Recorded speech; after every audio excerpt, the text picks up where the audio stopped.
How did Westbrook look after the loss, Jay? So here's how I want to portray the picture of Russell Westbrook, because I've been on this show multiple times, and I said one of the things that happens in LA, when you lose to this degree, they find alternative storylines to start pushing.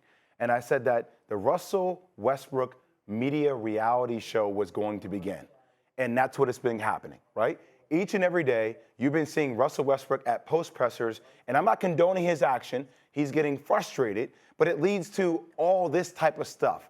It's like a shiny object that distracts you away from the problems that are actually existing on the court. Now, I recognize that a lot of that is self-inflicted, right? I wish that Russell had more awareness where he answered the question properly the first time. There was no need to bark back at him and say, what do you think? And then suck your teeth and go on for that. But that's Russell, right? But I feel like I know who Russell Westbrook is. Russell Westbrook has told me this is who he is his entire career.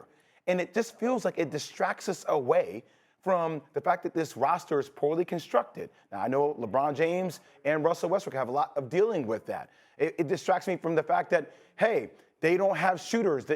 Russell Westbrook is a poor man's version of LeBron James, and I know that's poor man usually knocks somebody, but we're talking about one of the greatest players to ever play the game. You have to surround them with personnel that actually is compatible to how these guys both play. So I hate that this happens because this makes everybody focus on this, and I refuse to let this be Russell Westbrook's legacy.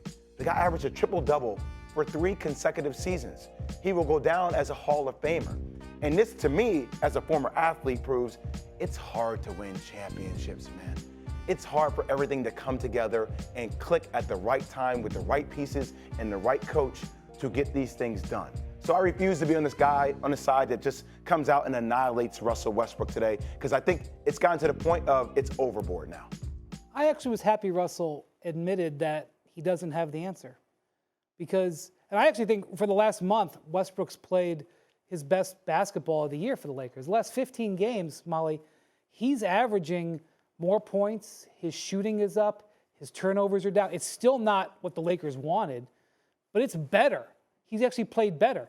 And so I feel like this last month, Russ has actually kind of more come to terms with his situation. It's not going to help the Lakers this season. It's not going to help them last night. I mean, it's already over.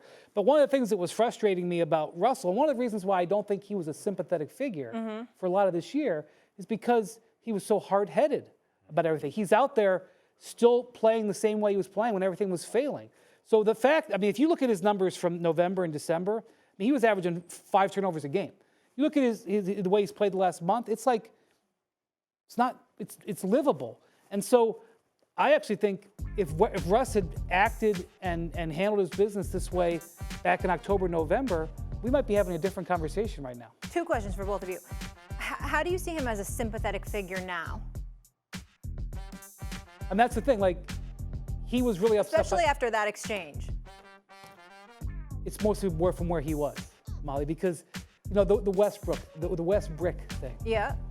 He was frustrated because even though he was having this miserable season, the fans were all over him. And the reason the fans were all over him is because he wanted to be in LA, and they came and he wouldn't stop shooting. He refused to stop shooting. He refused to stop trying to bank in those shots from 18 feet. And he got to the point where the only way he could really get sympathy was to mention his wife and son, because they are sympathetic figures. But he just wasn't a sympathetic figure this year because of the way he handled his business, the way he was defiant. And that's not a surprise. That's how he's been his whole career. But I actually kind of saw him as being a little bit vulnerable, at least by the Russ standard last night. I don't feel sorry for Russ, because when you use the word refuse, that is still who Russell Westbrook is to me. And I sometimes feel like it's my job on this platform to try to give people insight into some of these special traits of Russell Westbrook that sometimes I feel like we forget, because this is part of a car accident that we like to pour more gasoline on, because when we see fire, more gasoline, more gasoline. Once again, some of this is self-inflicted by Russ himself with the way he handles media. I am not making excuses for that. But that same relentless refusal to quit, refusal to stop shooting. You know how many people in life refuse to do things because they're told they can't do it? Or it's a little bit too hard. I'm not gonna be who I am. Or I'm not gonna continue to fight for it. At least I love that about him. At least he wears his emotions on his sleeve. Like, we used to have things against athletes before where, well, I wish athletes would just tell us how they feel. He's talking about it becoming a sympathetic figure.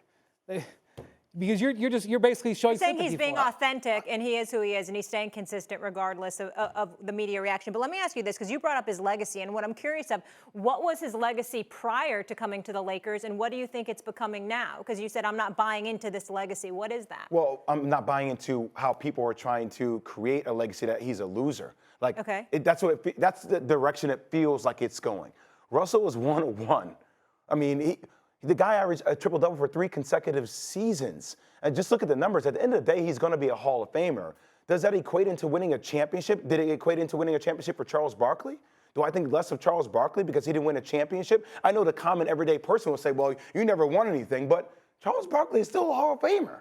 And I think that we sometimes lose sight of how special of a player Russell is. Does it come with some of his flaws? Sure it does. But it still doesn't take away from how special he is on the court. Thanks for watching ESPN on YouTube. For live streaming sports and premium content, subscribe to ESPN+.